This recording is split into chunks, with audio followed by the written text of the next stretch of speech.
on the front, under the photo, to be accepted.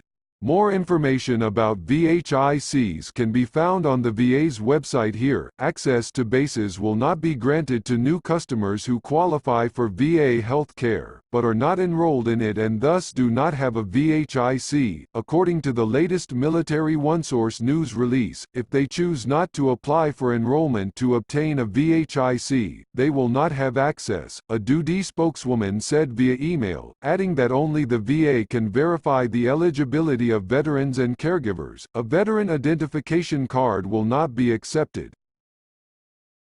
What if I don't have a VHIC? The small group of veterans who do not qualify for VHIC due to a non-compensable service-connected condition rated at 0% will need a Real ID-compliant identification and their Health Eligibility Center Form H623A, which shows they are in Priority Group 8E. This is temporary until the DoD and VA can come up with a long-term alternative for these veterans. Officials said veterans who can't locate their HEC H623A letter can call the VA at 1-877-222-VETS 8387. Beginning January 1, these newly eligible veterans will have to pass an initial basic, on-the-spot background check to gain access and then an automated check each subsequent time. Veterans or caregivers with felony convictions, felony arrest warrants or derogatory information related to criminal history or terrorism will be prohibited from entering. Depending on the type of installation, these VHIC-carrying veterans will be able to enroll in recurring access, which lets them bypass the Visitor Control Center and enter through the gates. A spouse or anyone accompanying them might also be able to enroll in this recurring access if the guest has an identification that supports it. According to a recent Military OneSource news release, the veteran's VHIC or letter will be used at the point of sale. The cashier will either scan the card or manually input a code when the VA HEC Form H623A is used. Currently, all honorably discharged veterans can shop over the Internet through the Veterans Online Shopping benefit.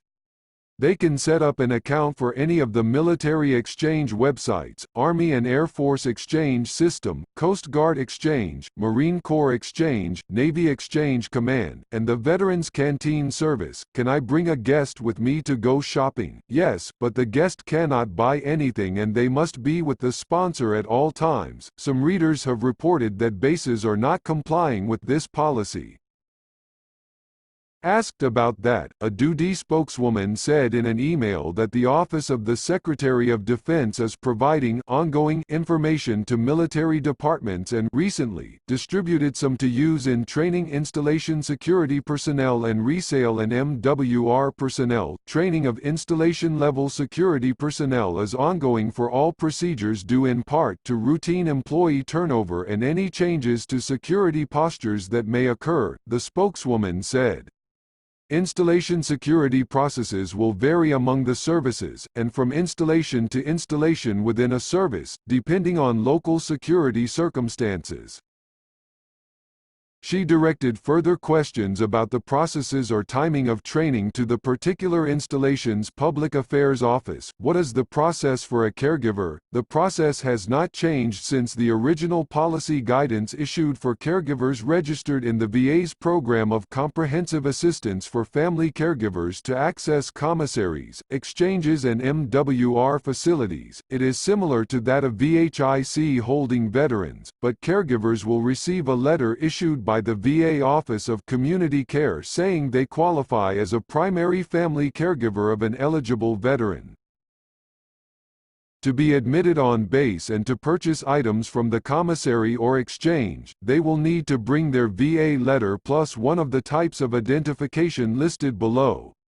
For a full list, refer to the guidance on page 9. Do Common Access Card Real ID compliant driver's license or other ID issued by a state, territory, possession or the District of Columbia U.S. passport or passport card foreign passport bearing an unexpired immigrant or non-immigrant visa or entry stamp federal personal identity verification card VHIC transportation worker identification card. Caregivers have been able to shop at the exchanges online since receiving their eligibility letter. When shopping on base, caregivers will use this letter at the point of sale. Since it can't be scanned like the VHIC, the cashier will manually put it into the register. Caregivers who are not part of the VA's official program do not qualify for shopping privileges. The DoD might expand access to non-registered caregivers in the future. The policy states, "What type of MWR facilities will I be eligible for?" Newly eligible veterans and caregivers will be able to shop at commissaries and exchanges and use some MWR facilities, golf courses, bowling alleys, movie theaters, marinas and kennels. Services that rely on appropriations to operate, such as military uniform stores, child development programs and fitness centers or gyms, will not be available. The DoD official temporary duty and permanent change of station lodging facilities will be on a space available basis. Meanwhile, each military department will decide whether the MWR ticket office, which sells discount attraction tickets, or the craft and hobby activities will be available. Wait, there are fees. The commissary boasts an average worldwide savings of 23.7% over commercial grocery shopping, according to its own calculations.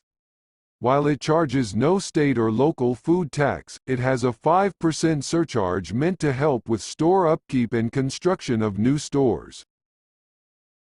Per the law, in addition to this surcharge, these newly eligible patrons will be charged a 1.9% fee to use a credit card and 0.5% fee for a debit card.